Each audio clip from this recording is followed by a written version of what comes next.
The Butterfly Revolution. Narrated by Skeptical Waves. Published Thursday, April 7, 2022 by Curtis Yarvin. In early 2022, the Trump machine has become a kind of weird regime in exile. Is this strange organism learning?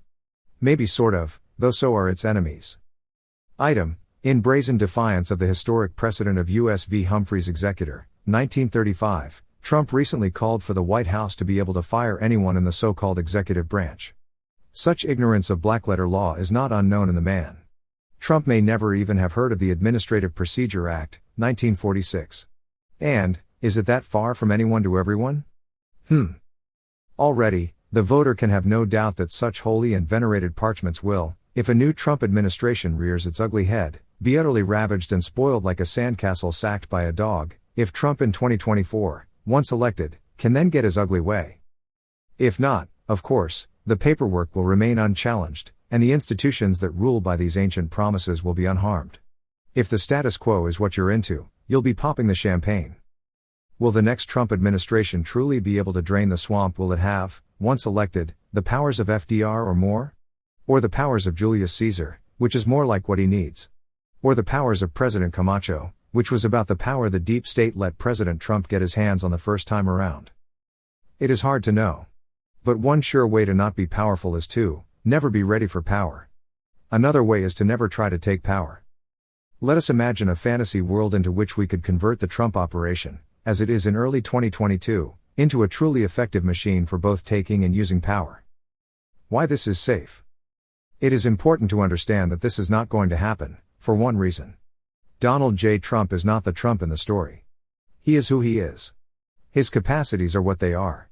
Of course, man must always know hope, but I actually knew the first Trump administration would be a farce once I realized one thing: he wasn't selling his hotels. Here is the most important right-wing American politician since Richard Nixon, and dude isn't even all in.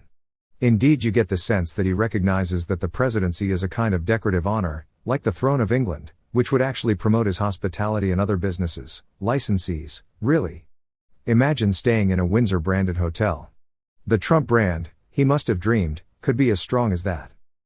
Given that the presidency has actually totally trashed Trump's brand, he has probably given up on this one. But you never know. The fellow has certainly drunk deeply at the well of the power of positive thinking, which has served him well, up to a point. Alas, Trump 2024, if he wins, will be nothing but another expression of the Peter Principle. Liberals do not need to fear him. Reactionaries can give up all their useless hopes. Therefore, this document is safe. Trump will never do anything like this. Phew. But I won't disguise my belief that someone should. Someone worthy of the task, of course.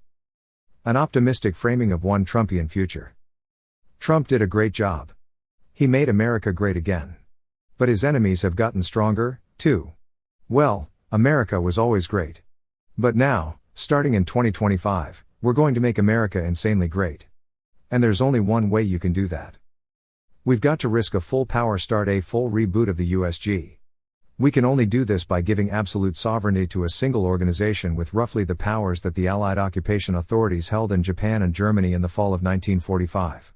This level of centralized emergency power worked to refound a nation then, for them. So it should work now, for us.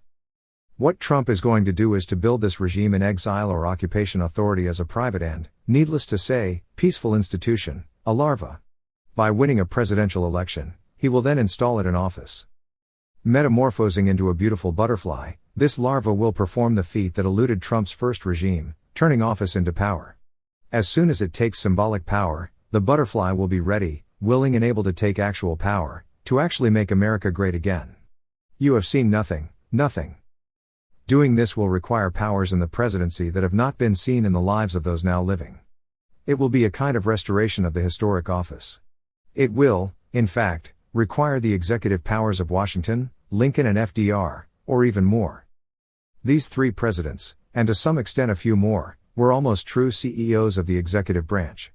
Their monarchical regimes then decayed into oligarchies, each of which was rebooted by the next monarchy. By the clock, we are about due for another. Trump in 2017 took office. He took about 0.01% of power. If Trump in 2021 wants to have more than 0.001% of power, his enemies have gotten stronger, too, the only way he can do it is to take 100%. To take it all at once completely legally. Again, the real Donald J. Trump would never have the guts to even think of doing this. And he's just too old, so it's safe to use him as a picturesque example. The regime in internal exile. What we're going to do is turn the Trump entourage into a regime in internal exile. While in exile, this regime will be a larva, a harmless caterpillar. Once duly elected, in office it will not just caper in front of the cameras, in fact, it will not talk at all to the legacy press, it will spread its wings, and become a beautiful governing butterfly. Trump himself will not be the brain of this butterfly. He will not be the CEO. He will be the chairman of the board, he will select the CEO, an experienced executive. This process, which obviously has to be televised, will be complete by his inauguration, at which the transition to the next regime will start immediately. For Trump, being president will be exactly like it was, all the photo ops and more, without any papers to sign, decisions to make, etc. The CEO he picks will run the executive branch without any interference from the Congress or courts, probably also taking over state and local governments. Most existing important institutions, public and private, will be shut down and replaced with new and efficient systems. Trump will be monitoring this CEO's performance, again on TV, and can fire him if need be. But rebooting America is the easy part. The hard part is the path from egg to larva to imago. We can dream about the butterfly as much as we like, but it lives most of its life as an ugly brown grub. Let us now design this insect. Overview. The strategy of the regime in internal exile is to legally construct an alternate regime. In a country that abstractly recognizes the principle of popular sovereignty, the people have the right to replace the current regime with this alternate regime, and can choose to do so in one step, at one time. The caterpillar can live as long as it likes, it will only become a butterfly once. 3 principles must characterize the alternate regime: unity, excellence, and energy. These character traits will be seen in both the larva and the adult. The alternate regime must not be sectarian. In and out of power, it must appeal to all populations in the country. In a divided country, its policy is first and foremost one of national unity, and its first deliverable is peace in all civil wars, race wars, class wars, gender wars and culture wars, hot civil wars and cold civil wars, all over, forever. This is the most important thing you are voting for when you vote for the butterfly revolution: peace. No one steps on anyone's toes and no one kicks anyone. In power, the new regime gives every population the right to live its own way of life by its own rules, inasmuch as this does not impose externalities on other populations, and also to transmit its folkways to the next generation without hindrance or penalty. Out of power, the new regime recruits every population into its institutions. The superiority of the alternate regime must be clear in every field in which its hand appears. Like the CPUSA in the 1930s, the alternate regime, as an unimportant grub, must work toward a presence in every important or prestigious field of endeavor. The networks and institutions it builds in this field must be suited to regulate it. They must feel the right, only because of their own excellence, to rule. As a butterfly, the new regime's authority in every field will be inescapable. Since no field today is independent of power, old power can only be displaced by new power. If this new power has the local excellence to be a credible authority in the field will transition to this new authority smoothly. If there is no superiority, fragments of the old regime, sustained by their own superiority, will remain and fester. The energy of the alternate regime must be unlimited. In power, it must be ready to reorganize all of public life, to change America as much as Ataturk changed Turkey. Out of power, it must be ready to capture as many offices as possible, and coordinate these offices as closely as possible.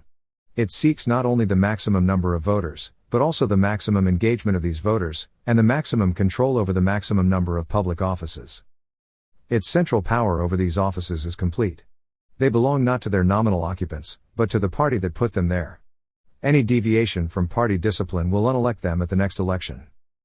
Maximizing these indicators will eventually allow it to take power with the maximum possible legitimacy. Every new regime is in the best shape if it begins by winning the power tournament of the old regime, if possible, at the deepest, most holy level. Then by definition the old regime then cannot compete with it on either playing field, the old one, or the new one. On taking power. Any seizure of power must appeal to old and deep fundamental laws and principles, cutting through the Gordian knot of younger parchments, like Humphrey's executor, in which an anti-New Deal court was trying to snipe at FDR.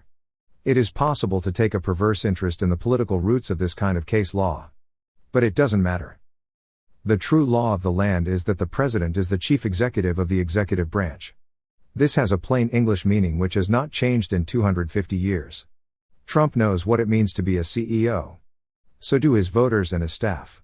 In office, they will behave as if the Constitution meant what it clearly says. Too bad about the haters. Congress may pass any bill it likes. The courts may have any opinion they like.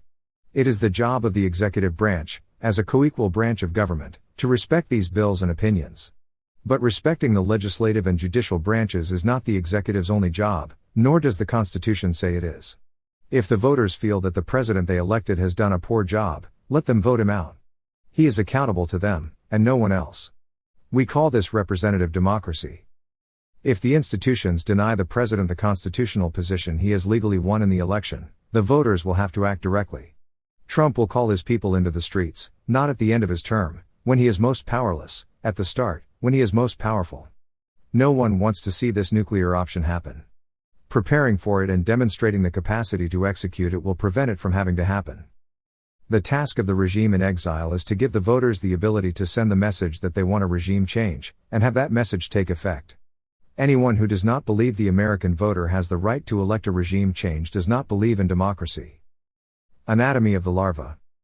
Here is a tentative outline of the process and organization of a larval new regime. The anatomy of this caterpillar has three aspects: voters, politicians, and staffers. Read more.